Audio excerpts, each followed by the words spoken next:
Guitar Stories Podcast, your number one show for everything. Welcome to Season 2, Episode 2 of Big Andy and Little Dan. What's going on with your picture, Dan? You're all small again.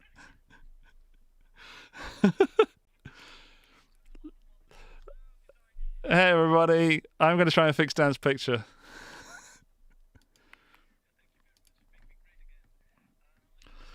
Don't. You're welcome. It just took me half an hour to make.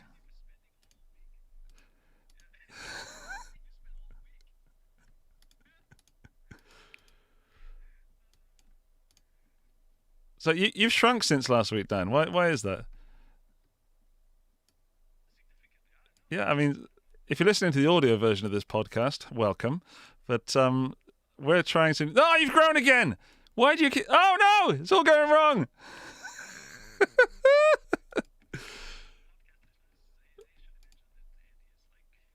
Imagine...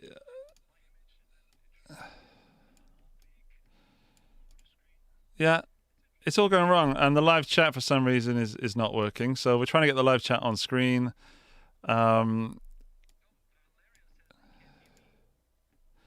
They can't hear you.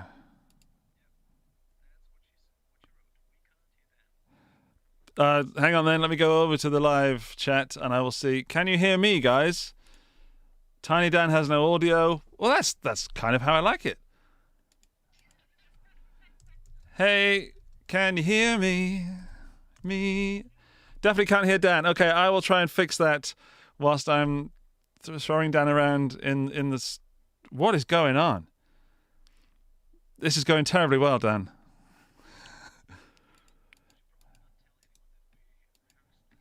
No, definitely don't. Oh, wait. There we go. You should be able to hear Dan from now on. I don't know why I'm shouting into this poor microphone. Can you hear me now?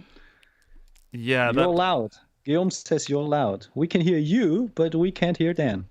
All right. What about Dan now? And how are my levels? My levels should be good. Oh, yeah. You're loud. You're loud. Your face. So, I'm going to try and sort Dan's little picture out. We're using a thing called OBS, which I spent a week learning, and my computer spent the rest of the time screwing with me. Awesome. They all said yes. Yay. Yeah, great. Now, how's the balance between our voices? Am I still super loud? I mean, I should talk as a reference, then you can talk again. ASMR levels of smooth. Welcome to the Guitar Stories Smoothness Podcast. Hi, welcome. We scratch on things to make you feel good. What are you drinking there, Dan? Is that a new sponsor? No, that's just Mezzo Mix. It's a Coke lemonade mixture. Uh-huh. And it's yummy. And if I drink it, I have love in my tummy. Yummy, yummy, yummy. I've got water in my tummy. And I'm going to try and get this live chat onto the screen. Here we go. Thank you so much, everybody, for not only just waiting for us, but also putting up with this guff. Valeria says audio is good. This is amazing. Oh, amazing. Cool. Now, if we see the live chat, then we could start right away. It should be coming online in a few seconds. There we go. There you go. Oh, awesome. Yeah. Balanced AF. Balanced Andy Ferris. So, do remember to guard your privacy and abide by our community guidelines, everybody. Don't forget that. Hi, Amanda. It's so good to see so many returning people in the chat, Dan. We did this last week. It will be growing. It will be evolving. There will be a time in the future when there are less and less gremlins. But I know that Dan and I love doing this, so the main reason we come is just to hang out with each other. And there's a bonus that everybody watching is also here. So thank you so much from the bottom of my bottom. Hey. So Dan is so big, lol. Oh my dear! Oh my goodness! It's like an assist, and I'm trying to score, but I'm not doing that. Now we've got so much coming up this week, isn't that right? Oh yeah. We've got Yep, yep, on-screen graphics. We've got Dan changing size throughout the podcast. We've got themes and recurring Live themes. Yeah. It's getting. I feel like it's getting a proper structure. I feel like it is. I mean, I've got lights behind me now. Look at that. I've got green on this side. No, this side. And red on that side. And I'm really enjoying it. I've also got a new microphone because, I needed to spend some money. And, yeah, I'm having a good time. I am so flustered. I don't know what we're doing tonight. I know that I've got buttons to press, and when I press them, things happen. All right. So, in the chat, if you've got any questions for us or anything you'd like to talk about or bring up, let us know. We can, of course, see the chat on screen. It kind of reminds me of being back, like those little chat rooms you could get, like MSN Messenger and stuff. Yeah. You just need that ICQ.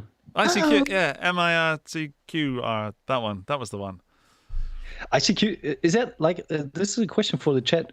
Do you guys still remember your ICQ number? I still have it like engraved in my brain. What is it, Dan? I want to know your number. 7789 5771 5871 5871. Yep. It's like, it's deep in here. I can't do anything about that. I still know my there's a question. Social security number from England, even though that's not what they call it. National something. Yeah, that's weird. JJ. I won't do it all, but it starts with JJ619731 and then something else. That's weird. I'm not a number. I'm a free man. Guillaume, my experience with this Shure microphone so far is that it sounds, for me, brilliant. And Dan, you can hear me. How does it sound to you, mate? Awesome. Like we tested earlier this day, and Andy already sent me a couple videos with it. It sounds really nice, and it's super versatile. You said you can either plug it in via XLR or just USB, so it's kind of plug and play. Yeah, it's going through a USB for all you USB freaks out there. That's brilliant. It sounds enough like an SM7B to not worry about, buying an SM7B, I guess. Which I also did. Do you know for how much it retails? This mic, in the high 200s. In the high 200s. Yeah. Okay. So it ain't cheap. It's nothing like your T-Bone there, Dan. So the question is, is it, $200 worth more? I'm not reviewing a mic right now. Maybe I'll do it in the future. Should we do some gear news, Dan? You want to do some gear news? Watch this then. Check this out.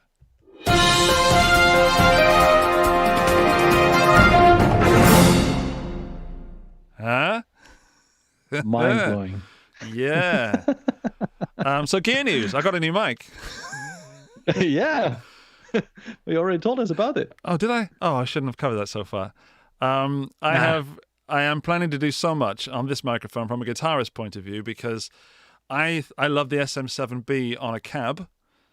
I think it's nice and warm and rich and fuller than an SM57, sorry. And also, there's a cable you can plug this directly into iPhone or iPad. So I think this could be possibly one of the best ways to get great audio onto things like Instagram and stuff like that. That is super interesting. Wow. Because directly into the iPhone, an iPad is a pain sometimes. Wow. Wow. Yeah. What about your gear news? What have you had released this week that you know about, Dan? Do you mean from our brands or from other brands? You can do Ibanez first if you want. Nope. I'm saving that up for December 1st. So keep your eyes peeled for some great news.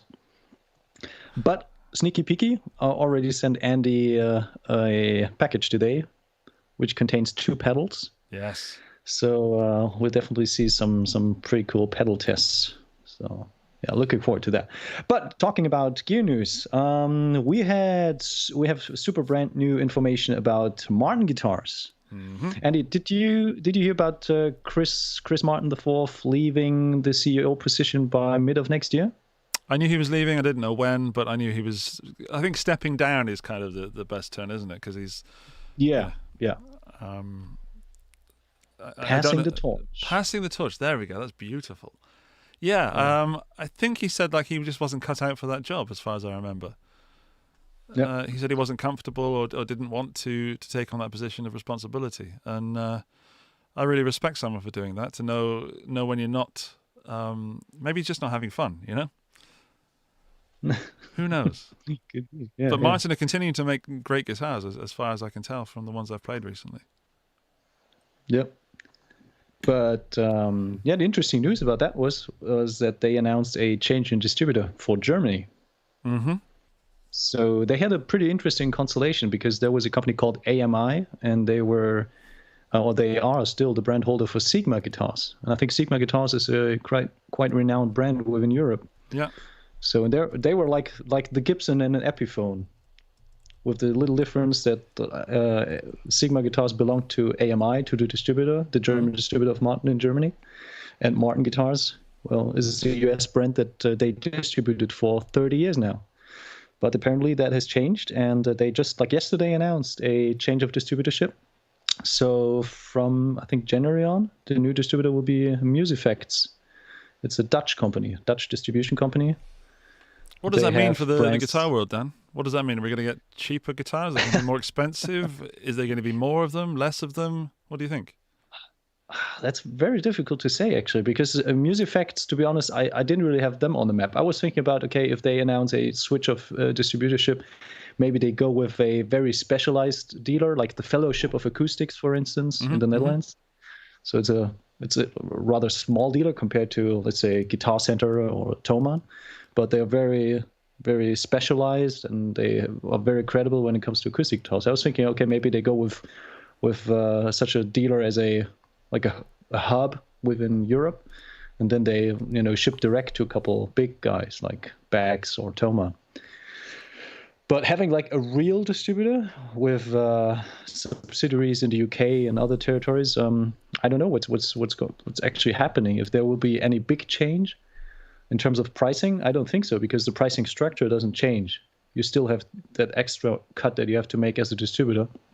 So I don't see any changes here. No, not really. It's kind of hard to really tell what the ramifications will be, but I don't see like a significant shift either in prices or in availability. It'll be interesting to see if Musifacts will be working with other dealers than AMI has done before. Sure. Because usually you got your contacts and your go-to guys that you approach. So let's say the dealer landscape, that could change quite a bit. Yeah.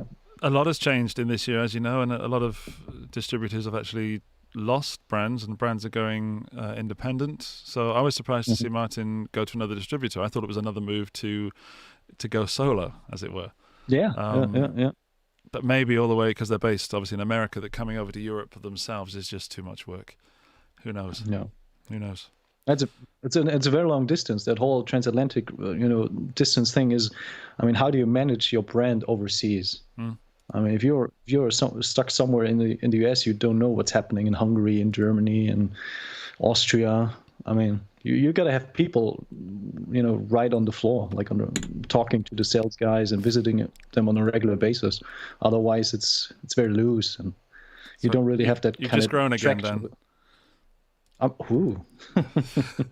We don't know why. If anyone uses, sorry to talk over you, Dan, but if anyone knows what they're doing with OBS, why Skype keeps putting Dan big and small again, we don't know. But yeah, I mean, I don't have any idea really what's going on in the US, so why should they know what's going on over here, Yep, that's right. You've gone that's a back good point. small again. Basel just stated that the Fellowship of Acoustic, he doesn't think they are suited for being a distributor because they don't have the infrastructure, and that's a big part. As a distributor, you got to have a warehouse. You got to have good logistics. You got to ship within 1 or 2 days. Otherwise, dealers are not going to accept working with you because customers, they want stuff immediately.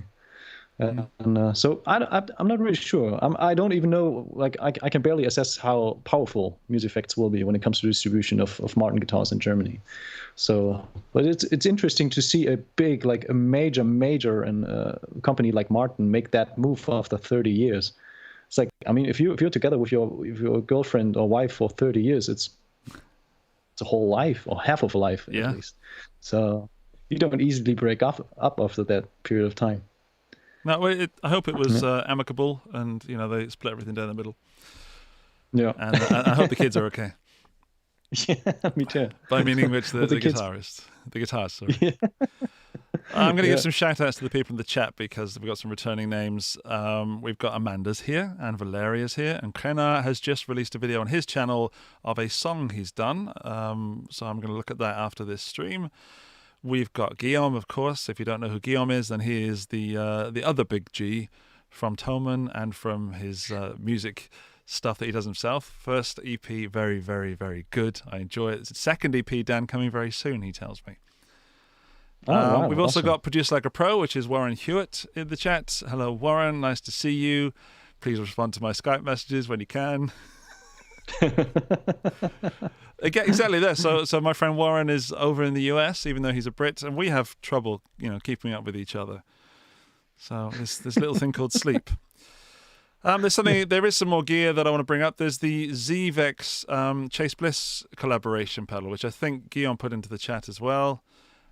These are two brands that got together because of the Pedal movie that was put together by Reverb. So Reverb went around and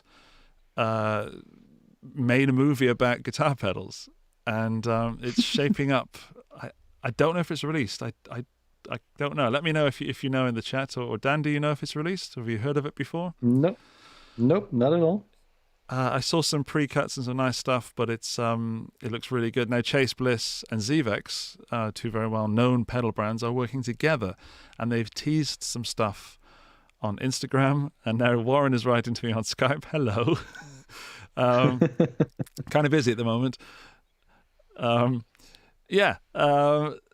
That's going to be an interesting pedal because Chase Bliss makes some beautiful stuff. Nothing I've ever featured on the channel, but I've played them personally, and it's super quality stuff and kind of weird, freaky stuff sometimes as well. So I'd love to see what they're going to come up together with ZVEX.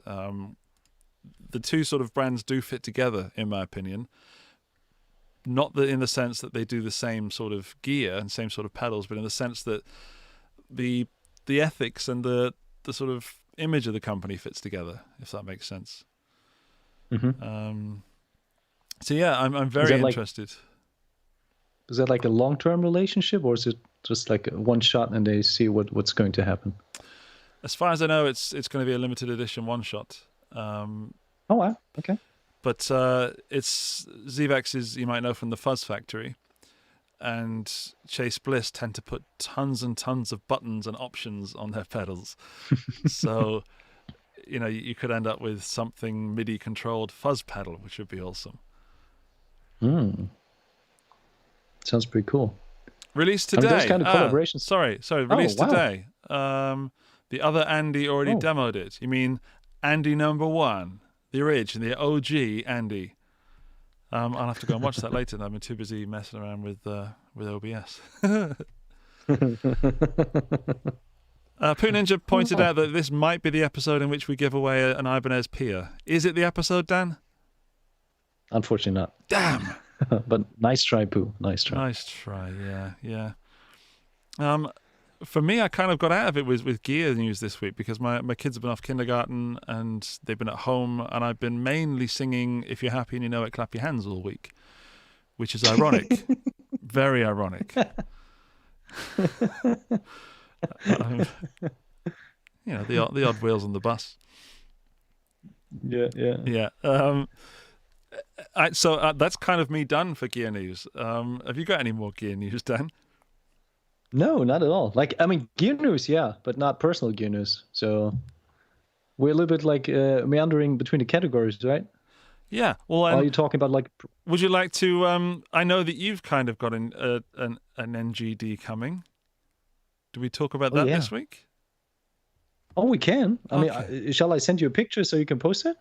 Well, let's see if I can screw up OBS a bit more. Yeah, sure. Yeah, let's try that. So, all right, I can talk a little bit about that. So I think last week we already teased that I was about to buy an Ibanez Artist, or I bought that Ibanez Artist on that. Wait a minute. I've got to play the video, the introduction that I made. I spent ages doing this. Okay. Okay.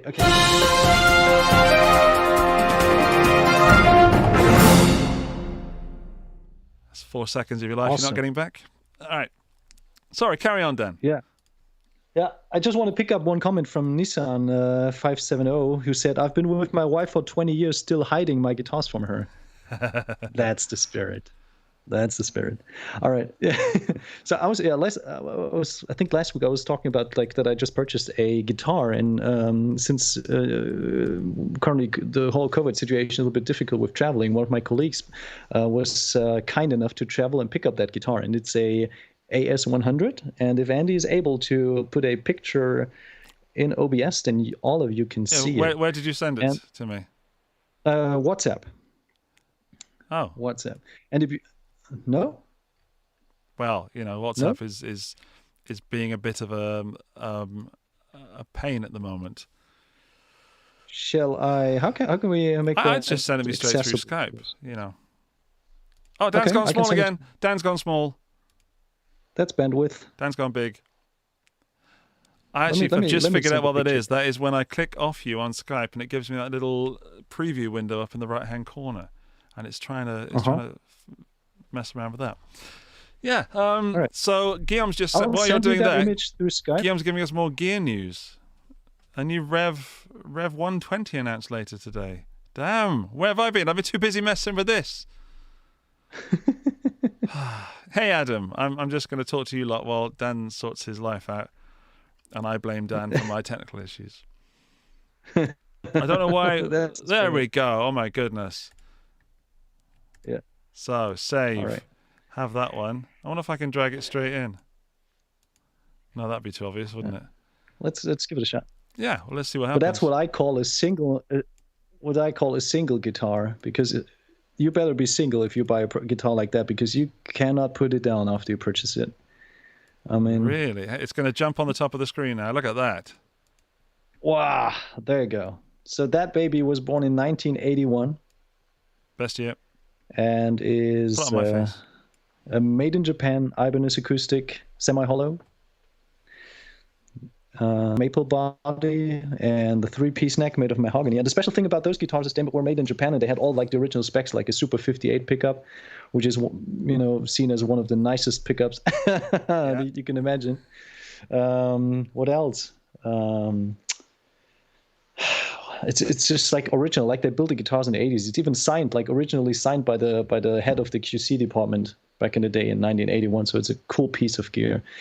And I always wanted to purchase a guitar that was from the year I was born in. But unfortunately, they switched production, so there are no super cool guitars that I desperately need. So I ended up buying a guitar that is from the year that Andy was born in. There you go. Yeah, thanks for that. This is actually one of the guitars I've been lusting after. Like, searching a birth year guitar is always tough. I'll come back there. Hang on. I'll make this a little smaller and stick it down just up there. Look. I've 1981 was not a great year for, say, the Big G Gibson, and an interesting year for Fender because they released the Lead. I can't remember what they were, but I wasn't very impressed by the 1981 offerings, basically. And then I found the AS100, and now, obviously, I hate you, Dan. You get to play it. Come on. That's true. I hope I get to play it. We're asking, Rub Smoke and Sauce is asking, is it nitro or poly? I think it should be like a regular poly coating, because nitro, back in the day, I don't think they did that. Also, those guitars, they were made to be played, so basically the Japanese guys always had the opinion that those poly finishes, they are much more durable, which is true, and they're easier to apply. Yeah, but we've seen lately the great Tom Quayle just had an AZ guitar, which is a prototype that had a super cool nitro finish, so it's possible to do. Mm-hmm. And well, we'll see. I know it's a pain in the ass to be produced, so I wouldn't expect like big quantities, but I would never say never when it comes to those kind of features, because still nitro is a highly requested spec for those kind of players play guitars. Yep. That's nice. All right. Lovely guitar. Yeah. I almost had a new gear thing this week, which I should definitely not tell Definitely not tell her.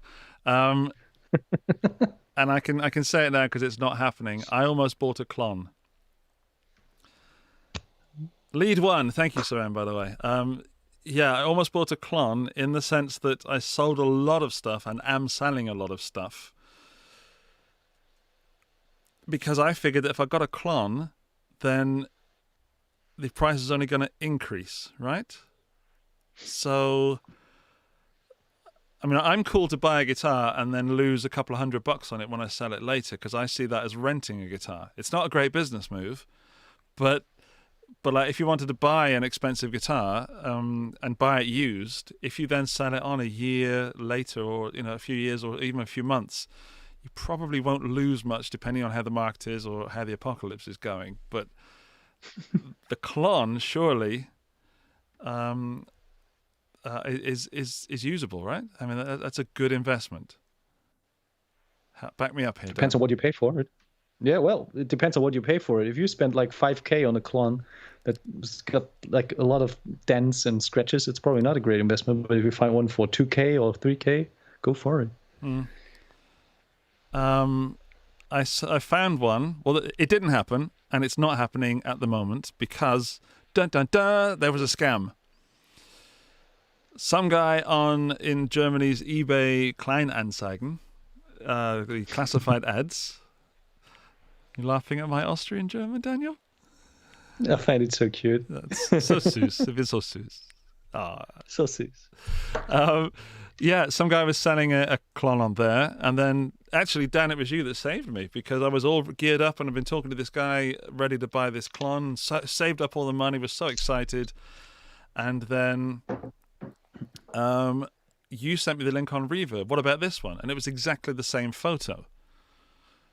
So I contacted the guy on Reverb and said, hey, you the guy that's on eBay? And he said, no, but that's the photo that I definitely took. So he sent me more photos of the pedal in the same setting, and it's the same pedal. And the guy on eBay suddenly went silent when I asked him for more photos. And it's not a great story, but it's kind of a story of me almost getting duped out of 2,100 euros.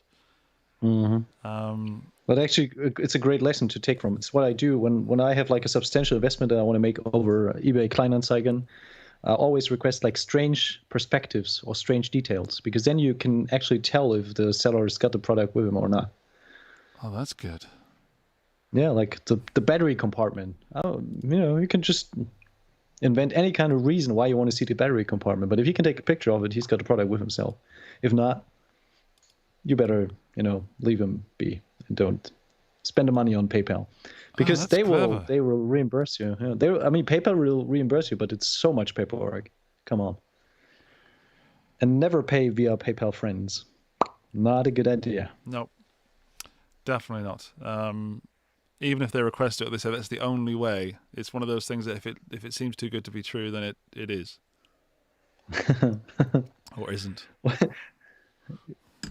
Whatever the right answer I'm just is. reading through. I'm just reading through a couple replies. Just joined and I see a nice old Ibanez artist. Yep. I think he's talking about you. Boom. Yeah, bam. Then there's Grena Kichu Guitar. The guitar. Do you sell your stuff on Willhaben at AT? Yes, Where do you sell your I stuff? do sell my stuff. I sell my stuff anywhere, on the street corner, out in the garden, anywhere that's willing to sell enough stuff to get me money for Klon, a real one. But Willhaben.at is the Austrian gum tree or something like that. So it's another classified ads. It's pretty good. They keep changing things. So as with always, when people try to make things better, they tend to make it worse first. So yeah, Willhaben. If you search for badly written German advertisements for guitars, you'll find my stuff. I thought about putting stuff on Revo because that seems to be the sort of trend at the moment between YouTube channels. The truth is, to everybody watching and to you, Dan, and Daniel know this, is that when I do gear reviews, some of the stuff I dig so hard that I can't part with, like some guitars, some pedals, whatever it is, a handful of amplifiers. But sometimes I think I'm never going to use that again, or I have something that does that better, or that's really a big amplifier. I can't have the space for it. And yeah, so I do sell it, and it's part of my job. And when I do, I sell it on for quite a good price as well, because I'm getting shouted at to get it moved out of the house. So yeah, I sell on there. I have sold, or I've tried to sell on Reverb before, but it didn't work out. So I stopped that. And Facebook as well, Facebook Marketplace. That's been very successful for me. But here's the thing with reverb. I'm really having the impression that the significance of reverb, especially in Europe, is increasing on a daily basis.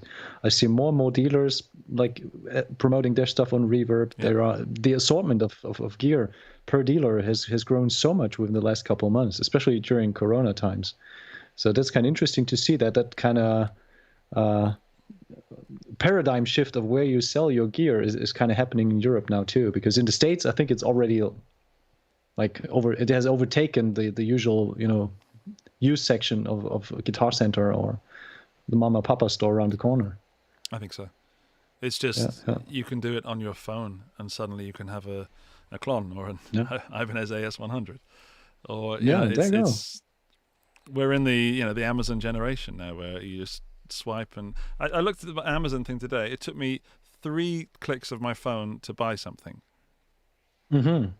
I clicked Amazon. I clicked the thing that I wanted, which just happened to be in my my saved things, and I clicked buy now, and it's getting delivered tomorrow. And I still am impatient. Send a drone. Send a drone. I'll stand in my garden. Yeah. I think it was Buzzle that raised a point in the chat that do Klons have a ceiling for the price? Because yes, prices will increase, and they have been increasing, and the pedal that I'm looking at has been increasing from about 1,500 euros to 2,500 euros in a year. But it was a non-horsey. And I think that the horsey ones are more rare, apparently, and therefore fetch a prettier price. But they're already at about 5K. Mm-hmm. And my gut says that you're better off picking up the less expensive ones if you're looking to invest. It's a terrible reason to buy a pedal. Awful reason. Spend 2,000 euros and then maybe you'll get 3,000 back in a year, You're an investing kind of guy, Dan. What say you? What say you? What say you? That's a good question. I mean, the market always, has the same principle. It's supply and demand, and where those two curves meet, that's where the price is happening. So I don't see any kind of roof value happening, because as long as people will be lusting after those kind of pedals, the price will just increase. And at the moment with the lockdown situation, there are so many people that are learning the guitar, and they might turn into the next and the next generation of guitarists that are looking for such a pedal. So as long as there is no big crisis or whatsoever, I don't even see why a pedal a rare and so in so few quantity produced pedal should be have a significant price drop. I mean, it's crazy enough if we're talking about spending 3 or 5 grand to invest in a pedal, it's insane. But on the other hand, I mean, if you spend 2 grand or 3 grand on your MacBook, does it hold up its value? I don't think so. But the Klon would probably hold the value. So that's a topic I'd love to bring up in the future, in a future episode, about the investment properties of digital equipment. So buying a Fender Twin versus buying, I don't know, something digital or something solid state digital modeling because of the computer side of it. Yeah, and that's a good point. Rob Smoke and Sauce makes one very important point. If you purchase stuff with the goal to sell it with a decent margin, then you're an investor. But if you're buying stuff and you're holding on to it, then you're a collector. And that's it. Or a loser. And I know which camp I sit at the moment. Well, good news is I am looking at a second clon right now because the way I see it, Dan, and this is my justification for this, and I'm not going to say it too loud in case I get heard outside of this room, but spending that money on a pedal, right, and then getting a load of interesting content out for you guys. It's not for me. It's for you guys, okay? I'm not thinking about it for me. It's totally for you guys watching the videos. There are so many pedals I can A/B against the clon, and then possibly sell at a later date, and then it's an investment. And then I've possibly made money, you see. There you go. I don't know. But yeah. Here's the thing. Next week, shall we do a investment episode and talk about that? Like each of us is presenting a couple examples of gear that we think will explode or not explode, but at least significantly increase in value. Because that's something that I wanted to do like all the time already. That sounds like a gambling episode. I like it. Yeah. All right. I'd like to open that up to the people in the chat and the people in the social media element of our stuff.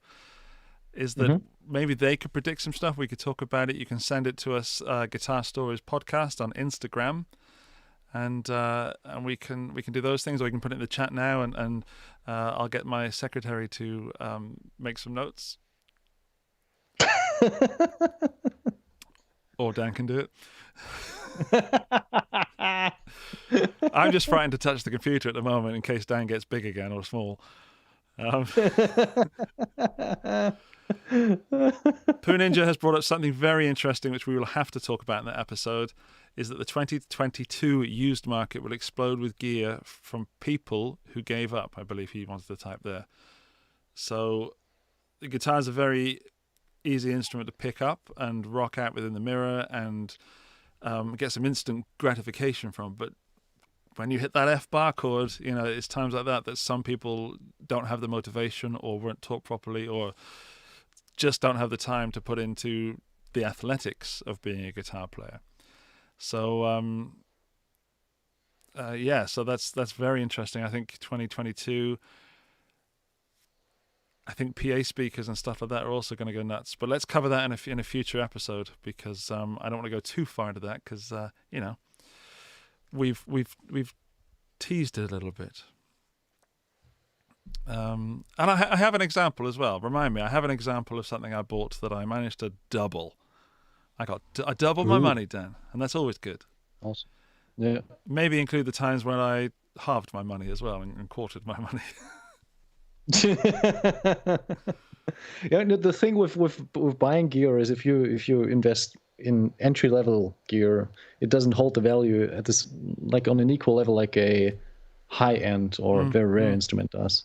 So basically, limited editions are always a great investment. Spot models, great investment. Rare colors, or just simply guitars that have been produced over a very short amount of time, like a very short period.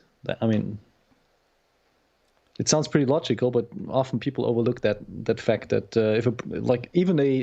let's take a Gem 7V. That guitar has been produced for 26 years in a row. Yeah. That's not a great investment. It's an amazing guitar, but you will find those all over the market for the next 20 years. I'm just writing some messages to remind myself of stuff. Amanda's leaving. She's got the kids coming in from school. Oh dear. Have a great day, Andy and Dan. Enjoy the day. Bye-bye. Chat. Bye. That was a very mean bye. Bye. Goodbye. Have a wonderful day. I think we should definitely move on to Gear of the Week.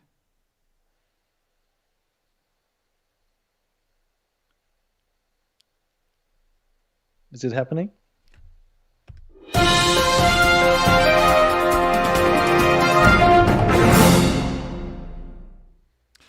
Apparently those are a little bit loud. I do apologize for that. I'll warn you next time it's coming to just sort of take your headphones out.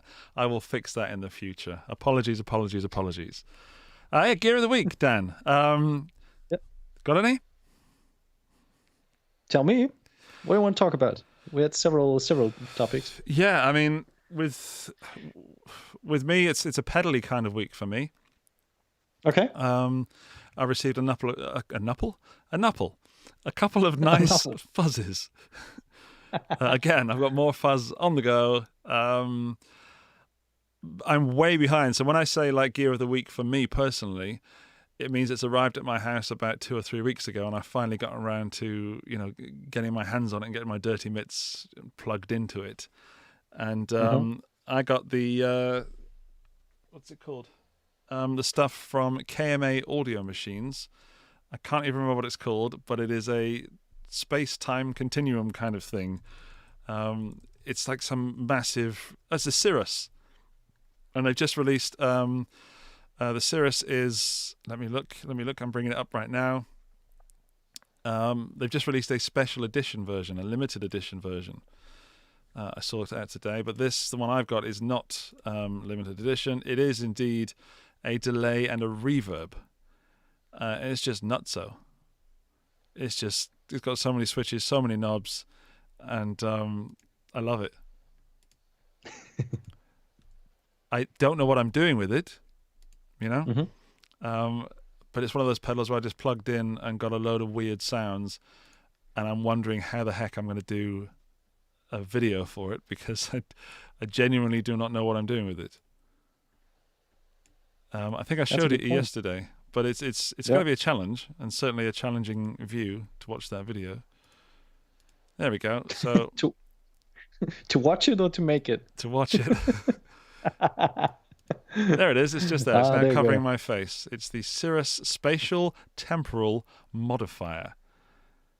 1, 2, 3, 4, 5, 6, 7, 8, 9, 10, 11. Wow. Look at all those knobs and switches. So I don't know what any of them do. There's an expression pedal input as well. Guillaume in the chat says the Cirrus is such a great ambient pedal, and yes, I agree. I got some wonderful ambience and nutty sounds out of it. So far, I've just plugged in a Strat into my deluxe reverb and noodled, and it's beautiful. It's absolutely beautiful. It's not a new pedal by far. It's been out for a while, but it's new for me. It's wonderful. It's pretty cool. Yeah, and it's quite pretty as well. Not that should matter. As a live gigging musician, would that be a pedal that you would use in a live setting, or is more like the experimental pedal if you were looking for sounds? I think live, I see some people with the looper pedal doing live stuff and ambient stuff. I say yes. Me personally, probably not. Because I'm more rock than that. Not that you can't use this for rock, but what I mean is that I'm more sort of power chord, thrash it out and sing at the same time kind of guy. So yeah, it's not. I can't say it's not for me. That's not fair, but it's certainly for me when I'm on my own. And yeah, I don't know. What about you, Dan? Are you into ambient music at all? Well, I like playing around with stuff like that, but that's why I was asking. I'm always having I'm kind of strict when it comes to differentiating between the pedals that I can really use live, and these have to be you have to have 2 or 3 sounds that you can dial in spot on every time. Whereas if it's too complex, it's kind of hard for me to really use that as anything else than just an experimental pedal to find and create sounds. So Strymon Timeline is a great example. I mean, that pedal is so powerful, but I feel like I've barely scratched on the surface of that, because it's got 2 or 3 go-to sounds that I prefer. Those kind of dotted quarter or dotted eighth notes and stuff like that give you that kind of tapey sound, like echo tape back in the days, stuff like that, or like a regular echo. But I don't know, it's got limitless options, and sometimes it's kind of hard to really navigate through that, especially in a stressful live situation, because if you have to nail the tone and you have 10 minutes before the gig starts, you don't want to joke around with different settings, not finding what you're looking for. Yeah, I think what I'm trying to say is I think the pedal's wasted on me. I think that I'm quite happy with my Strymon Flint. And the reverb and the tremolo on that just does everything I need for a clean stuff kind of sound. But I I would love to be in a musical situation where I could use the Cirrus musically and have people listen and enjoy. You know what I mean? I think that's something I'd love to be in. And there's a bar in Vienna. Maybe it's still there. I don't know. It's called the Loft, and that's kind of a cool little bar where I think I could plug that in with a Strat and pluck a string, walk away, and come back in a minute or two, and people would still be enjoying themselves. But cool. I'd like to set something up. Maybe you've just inspired me, Dan, to put together an ambient, one note per song outfit. Question: Have you ever done a live review, like on a live stream? Is that like something that would, like, from a technological standpoint, would be doable? To have like good audio and stream that? Yeah. Well, thanks to the technical side of it, which is super boring if you're a guitar player and not into other techie stuff. But I got the A10 Mini Pro, which allows me to switch between 4 cameras. It's got I can route audio through that live, and I have done. I did some stuff with the Kurt Cobain Jagstang, the Fender Jagstang live, where I took it apart and we had a jolly old chat. And as far as I know, that worked well. And then I did the Spark unboxing live recently, the Spark from Positive Grid. I didn't monitor the sound, so of course I'm at the very beginning of my live streaming life, and I'm learning so much. And this year is the perfect year to do it because people got time, and it's I think it's possible. Means I can't hide my dodgy playing, which I don't really tend to hide anymore. I really enjoy it. My videos are kind of live anyway, Dan. It's like it's very important for me for people to see the reactions. Otherwise, I think it's a bit empty, a bit soulless. And if people want pro demos and stuff and pro reviews, then they go somewhere else. And hopefully, when people come to me, they come to me for a little bit of my opinion and my experience, and then it seems to work. It seems to be. I have fun, and when people watch and we join in, you guys have fun talking now, breaking the fourth wall and all that. Klenar is asking, how's the gigging in Austria? He's in Austria, he's new to the scene and doesn't know what to expect. Of course, when the pandemic is over, anything I should really know before engaging in band activities? That's a whole other topic, but to kind of put that in a nutshell, one thing that's weird about Austria is they may only book a band once per year, maybe twice if you're very, very lucky. So a venue will only book you once or twice per year, which for me is very odd coming from the UK and having regular slots at regular bars, no more than once every 2 months, but certainly having a circuit that you go around and you back there and you say, hey, we'll see you in a couple of months. Bye beer, good night, And in Austria, it's very, very different. I said, we'll see you next year, by which time they've forgotten you, and which is sometimes an advantage. But it's a shame when people are, when are you playing next? Oh, next year. But yeah, Vienna's cool. There's some. I'm in the countryside, so there's some great stuff going on out here. But it's mainly people drinking a lot and asking you to play songs they can dance to, which is absolutely fine by me. I was about to quote some. Have you heard of Herbert von Goisen, Dan? Yeah, sure. Okay, I don't know how far spread he is, but if you've never heard of Herbert von Goisen, he is my favorite Austrian artist, and he is very, very cool and releases some great pop tunes, but also some stuff with great lyrics. Let me type in a song recommendation. Hubert van Goisen, Brennen tut's gut. Brennen tut's gut. Yeah, it's really good stuff. His music, I'm starting to understand some of the lyrics as well, and it's really quite poetic. It's beautiful. Any road, enough plugging another musician on the old Austrian side of the podcast. Hey, Rondo Bondo's just come into the chat, and thanks for typing that in there, Dan. Well done. It is so hot in this room. I've got lights abundance, and my PC is racking up some temperature from us doing this live stream. So I'm having a good time. I feel like I'm in some kind of Swedish sauna. Yeah, I would recommend that. And the Hubert van Goys and Brennan Tut's good. Watch the video. Don't just listen to the track. The video is good. So regarding gigging in Austria, I can't really advise at the moment, but beforehand it was tough. There's not a lot of support for homegrown music in Austria, sadly, because there's some great musicians here. Yeah, all right. When do we move on to the main topic, Dan? We got one topic where I got some flashy graphics for. It's not really you mean the video? Yeah, I mean, we don't really have a main topic today. The main topic is trying to get to the end of the podcast without breaking the setup. But let's go to that. Let's go to that. Check this out.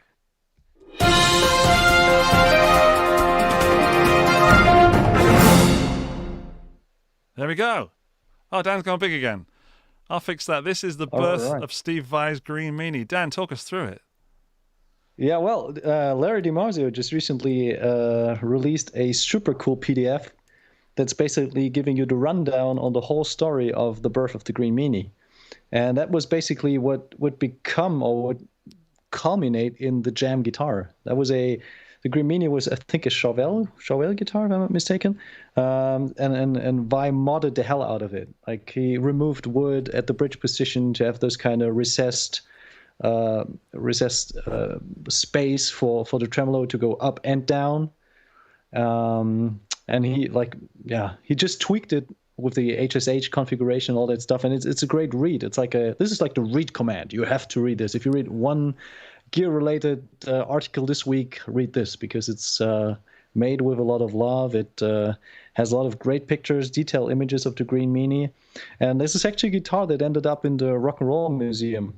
So it's definitely a piece of history, and it's so great that DiMarzio is sharing some more information about how the pickup layout and also the sounds that we all know and love nowadays, how they came about. And it also features the wiring scheme at the end of the article. So it's super cool. And it's so funny. If you read that and you go through how many of those cool inventions and how many of those cool sounds have been created just by accident. And they call it a happy accident and a new wiring. And the article says, let me just quote a little bit of it. Steve was working with Steve Blucher. He's like the pickup god at DiMarzio. Like, he does all the great pickups. He did the AT1 with Andy Timmons. He does the work with Satriani, I think, and also with Vai. And so he said, while working on the guitar, Bluchers discovered that the original neck position humbucker had one shorted coil, but that the other coil was still producing output. And Vai kind of liked that sound, so he requested to have that split coil with the neck humbucker to go, what we now know as the fourth position. He requested that, and they finally ended up using that, like, vision of Vai, what he wanted to have in the fourth position as the what we now know as the prototypical sound that you get when you combine the neck pickup with the middle pickup.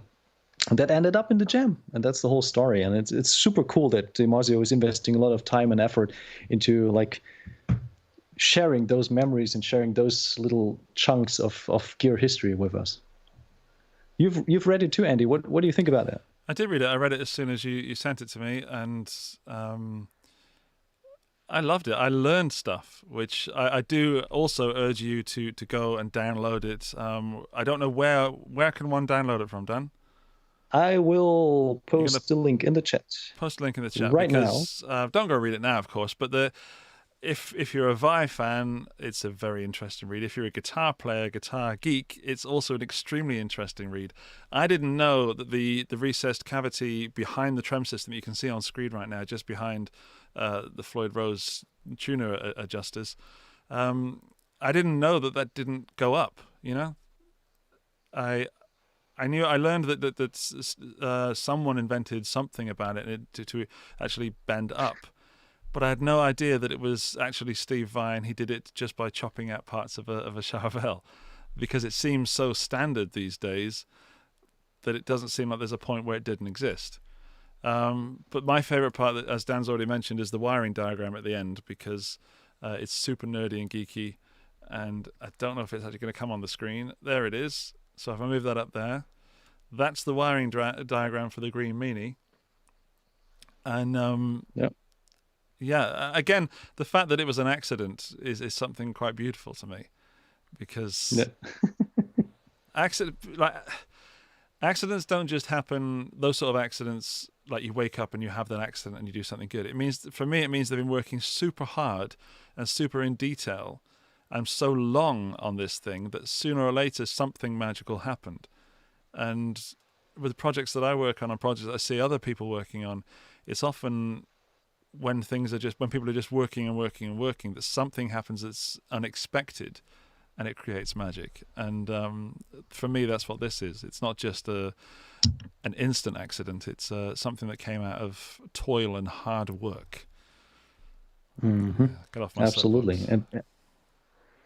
And because Steve Blucher, he kind of knew what to do when by posed what he wanted to hear from the guitar, and that's what he just said. It's the magic of having tens of thousands of hours of experience when it comes to creating sounds and pickups. And by the way, I was about to share that link with you guys, but unfortunately YouTube doesn't let me post any kind of URLs. So what I'm going to do is I'll post it on my Facebook, so you can see it there. It will be a public post. Cool. Check out that. There you go. And it's online. Help yourself To his and PDF. give it a read. Yeah, that's amazing. You gotta love Larry DiMarzio for really documenting all that stuff. And it doesn't That's seem hilarious. like a marketing thing either. It certainly seems like they're actually trying to tell a story. Of course, it's a business, so they are trying to sell pickups and raise profiles, etc. But they're doing it in a very organic way. Absolutely. Yeah, and to me, it was really like the quintessential part of what this part. Sorry, what? My friends just sent me a WhatsApp joke that I have to interrupt the podcast to tell you because it's so bad it made me snort. May I? Yeah, sure. Go ahead. Oh goodness! He sent news alert, which caught my attention because, of course, 2020 is just continuing to kick us in the bum. I might have to leave the podcast after this, Dan. You might have to take over on your own. A van carrying a jazz quartet has collided with a swing band's tour bus on the motorway. Witnesses are reporting a massive jam. It's so bad. It's so bad. Yep. It is. And he knows I'm podcasting. He knows that I put my phone there, and he knows that I would have seen that because it said news flash or urgent news at the top. Graham, you're a bad man. Apologies, sorry. No worries. Sarang just added something. He says it was Grover Jackson's personal guitar that Steve borrowed. And I cannot see what's written in the ending. Never returned. I think it's never returned, yeah. So there you go. It's not a Charbel, it's Grover Jackson's guitar. There you go. But what I was about to say is that this, those kind of 8 pages or whatever it is, this is quintessential what this podcast is all about. It's to share your personal guitar story or your, stories, and because it's such a beautiful topic and it's such a positive thing to deal with. While I was reading that, I was having such a big smile on my face. I couldn't help. I was just learning, I was like, give me more info. So I was certainly enjoying myself, but it was like, okay, this is stuff. And I'm under the impression, or I used to be under the impression, Dan, that as doing what I do on this channel, I have to know everything, And years ago, I was beating myself up over not knowing things. And of course, now I'm older and wiser. It's impossible to know everything. Correct. Which is why you, Dan, are a specialist. You know your Ibanez brand, very, very well, because you're surrounded by it day and it's your passion. But I couldn't. No one could be expected to do that about every brand and know everything all the time. And so learning stuff for me is really super interesting because it's something I can, in an ideal world, repeat down the pub and have people actually listen to me. You'll never guess, Oh, Andy's talking guitars again. Yeah. Actually, it'd be more like, who's that guy talking English? Oh, great. Yeah. So please, people, give it a listen, or better, give it a read, and share love. Like Larry DiMaggio's post. He's on Facebook, so you can connect with him and like the hell out of his profile. Yeah, it's great that there's so many brands like that, and people of the older generation who did so many things many, many years ago are embracing social media and modern technology, and getting all these old little stories out of the woodwork. That's what I love. Yep, It's happening all over the place, and that's our one of the week. All right. Shall we give away something? Yeah, we should give away something. Let's give away a Pia. I'm sorry, I can't do that. All right then. All right, not this week. Maybe next week. Hey, Dan? Nice try. But we can do the hoodie. Woohoo! The hoodie.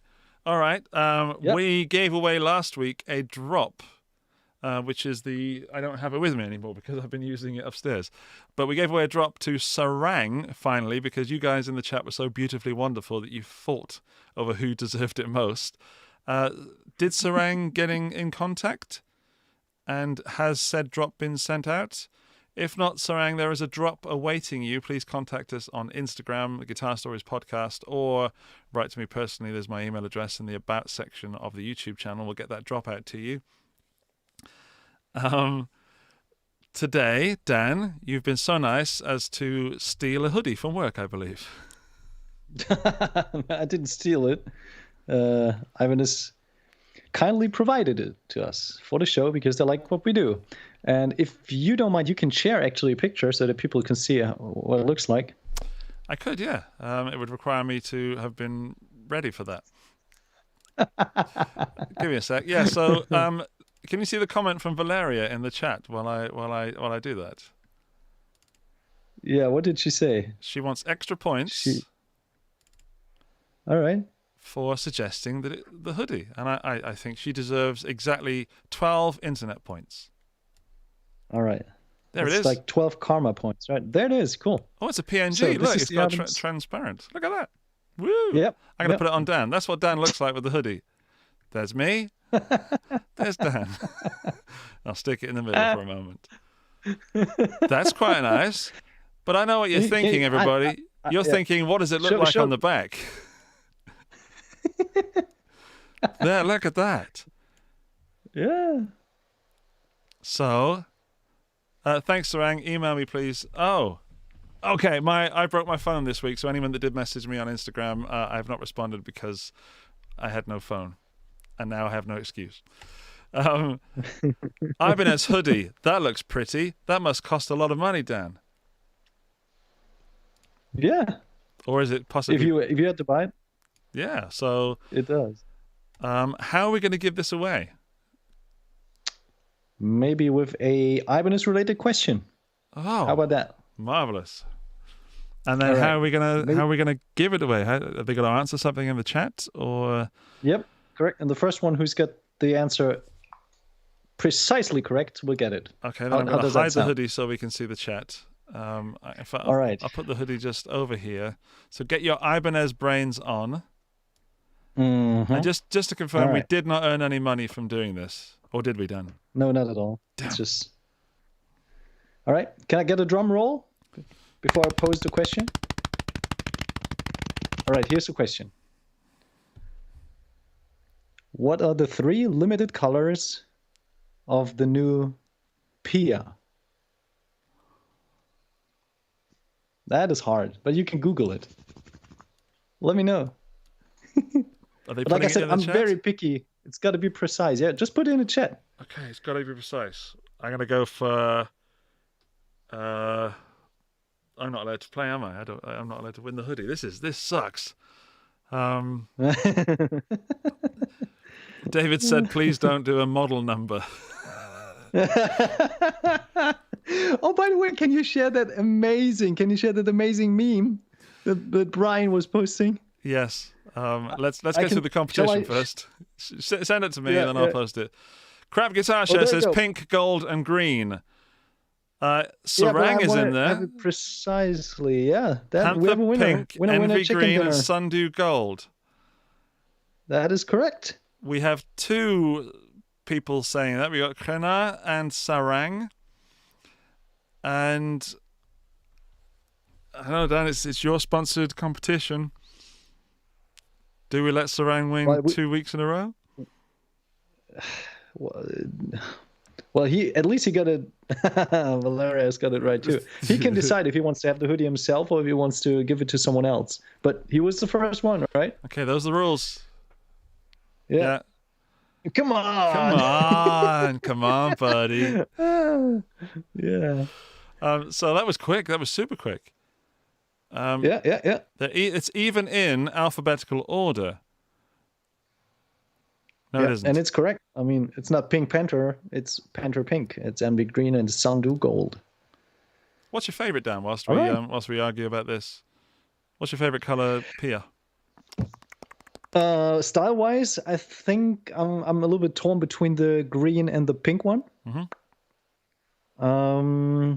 I love the Sandu Gold too, but it's a little bit less vibrant.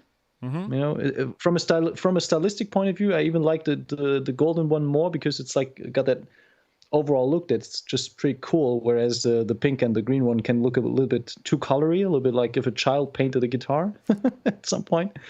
But what is interesting about the guitar is that the green one will probably be the one that's produced the most because so many people were asking for it, and Ibanez has been producing as many guitars as people have been requested during a certain period of time.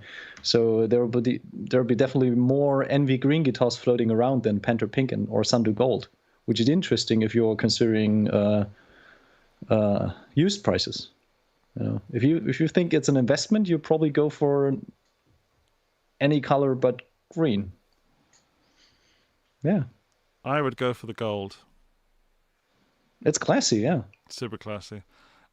News from the chat. Sarang has said that the hoodie should go to Valeria, if we agree. And Valeria, Sarang, it is not up to us. It is up to the winner, Sarang. So I believe that hoodie should wing its way to you all the way in Chile, if I'm correct. Is that correct? Valeria, I think you're on the Gem Majura Chile Instagram, if I remember rightly. So oh my goodness, we just got a super chat. Awesome. Constant Crispel, thank you so much. I wish I'd set something up to celebrate that, like some kind of amazing, what's the word? Sound, or I'll play you a note on my Hofner bass.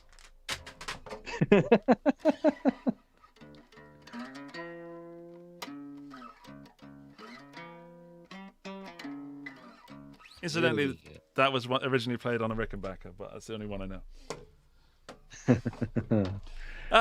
Nice. The rules are rules, Krenna. Rules are rules. It's going to Valeria Soto in Chile. So, right. Dan, how does she get in contact with you? Sarang, thank you. You are a wonderful person for sharing that. And once again, we have wonderful people in the chat. She can just send me like her address on Instagram. Mm-hmm. To you personally or to the Guitar Stories podcast? Whatever she prefers. Okay, it's got to be precise, Dan. Come on, Deutschland. All right, send it to Guitar Stories podcast. Okay, and to the people that didn't win, especially a fellow English speaker in Austria, there's always next week. Oh, yeah.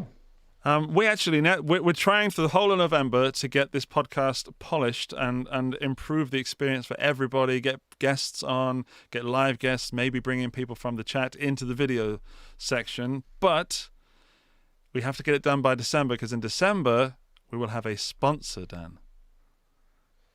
No way. Said sponsor will be sponsoring the show and giving stuff away, possibly on a weekly basis, to the viewers in the live chat and listening to the audio version, because we can't just keep giving stuff away to the people in the live chat, because that's, it's not fair for the people that listen on the audio version a few days later.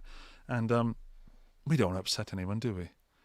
So, we're going to be giving stuff away. I don't want to say who it's from, but it's pretty cool stuff. We're starting small, hopingly one day getting to the pier.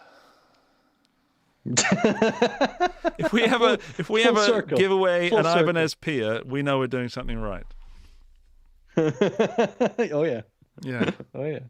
Oh man, I would love to get Pia, the wife of Steve Vai, on this show. I'd love to talk to her about that. I tried back in January, but it didn't happen. One day, maybe we get the real Pia on the show. That would be amazing. So, Valeria's our winner. I am absolutely exhausted. Me too. We had a comment section button that we probably should have looked at the comments from last week. I'm amazed that we've made it this far in the evening because we started late. Sorry for that. It's totally the Gremlins, which boils down to it being my fault. And Dan, this is where you say, no, Andy, no, really. Yeah. No, it was all my fault. I'm sorry. Yeah. No, but I've saved the OBS settings. Yeah. I don't know why it went all weird earlier on, but we spent half an hour of Dan saying, "Can you hear me?" and me going, "What?" So I'm amazed that we got here eventually in the end. I must say, Dan, you're looking wonderful today. I was doing this all the time to make sure we're in sync. Finger up, finger down. Yeah. So, Sarang has messaged us or me on Instagram. I will get down to that so we get this drop out to you, and I'll pass it on to the people that manufacture the drop. Dan, you're going to sort Valeria out with a triple XL hoodie. So you can use it as a tent in summer. I'm guessing Valeria is not a triple XL, but I think that might fit me. That would be nice. What's coming up in your week, Dan, in the world of guitar? Anything exciting apart from your AS100? Well, we're in.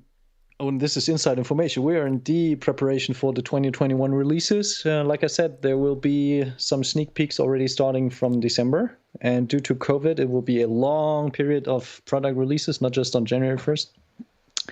And luckily, we have the chance with this live stream and with the podcast to maybe check out some products in a very timely manner and also have reviews on your channel, which will be pretty nice. So are you talking Ibanez exclusives, Dan? Possibly.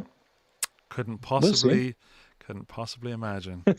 Well, I'm very excited. I've got a selection of amps that I've not really played through much yet, and you can see them behind me if you're watching this on the video. There's the orange Rocker 15 Terra, which I've only played through for about 5-10 minutes, and it is phenomenal. And there's this beautiful amp sitting there waiting for me, and I've got all this video stuff to edit, and all my kids are off kindergarten at the moment, so I'm not having that much time.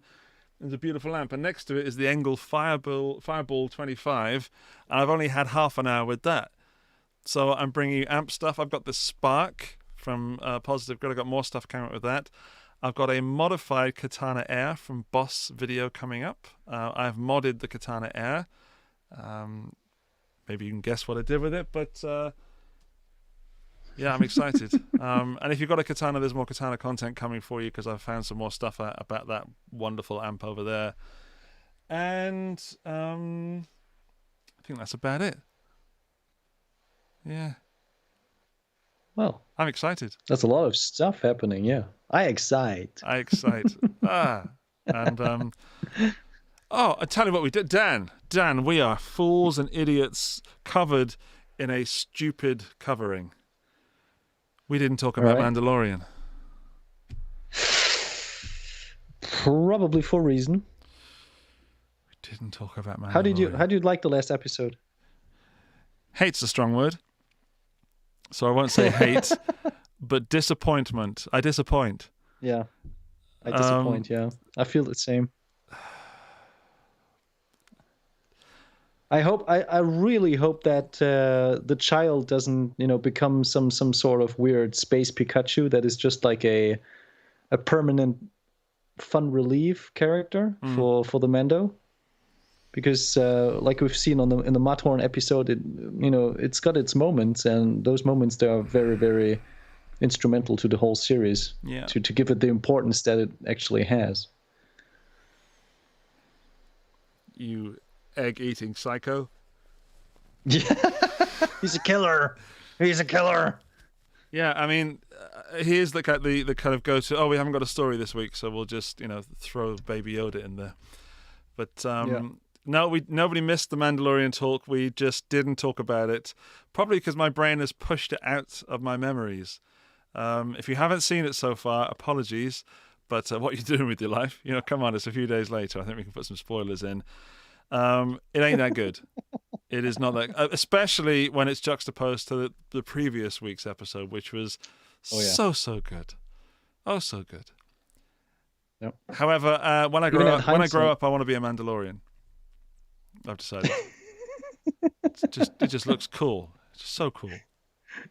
I saw that amazing meme saying like how men are supposed to dress from society, and you had the tie and the suit, and then how men want to dress, and then you had the Mandalorian with its glorious armor, and it was just so nice to see that, because this is probably how everyone who's into the series feels like.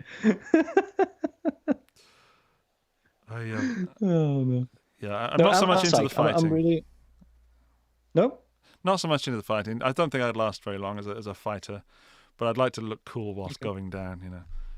But you got all the fancy tools, like the whistling birds and like kind of.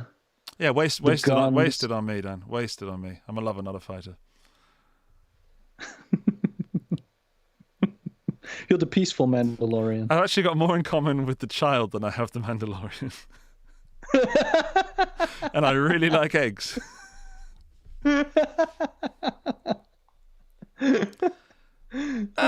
Studio Camille has just joined us right at the end, and he said that he still liked the Mandalorian. We learned where he stands with the new government. That's a good point. Story-wise, fair enough. We learned from those two guys that saved him. Spoilers. Saved him at the end, which again, poor writing. Poor writing. I hate it when just the hero comes in from nowhere and suddenly saves the other heroes. Oh, really? I thought that was poor writing. But yeah, probably did a better job than others would have. Yeah. But the good thing is it leads the way to the third episode, and I think it's pretty much the same with the first season. You had like episode 1 to 4 that were introducing the Mando, the child, and Cara Dune, and you had episode 7, 8 introducing Moff Gideon, and the middle episodes that were basically fillers. And I feel pretty much the same about episode 2 of the second season. It's like it was a cool like eye candy-ish episode, but it didn't really contribute to the overall arc. Yeah.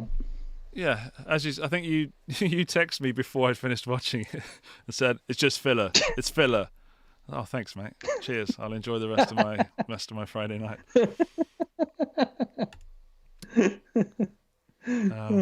All right. Yeah. Well, I apologize for the tardiness and lateness today and my certain lack of energy. I will be back next week with at least 20% improvement.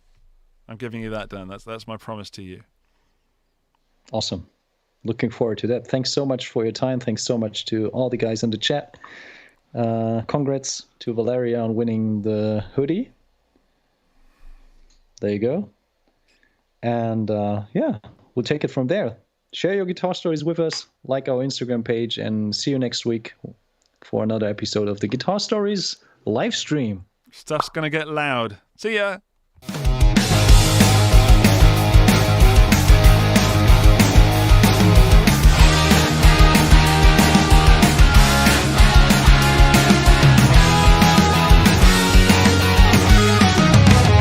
Guitar Stories Podcast, your #1 show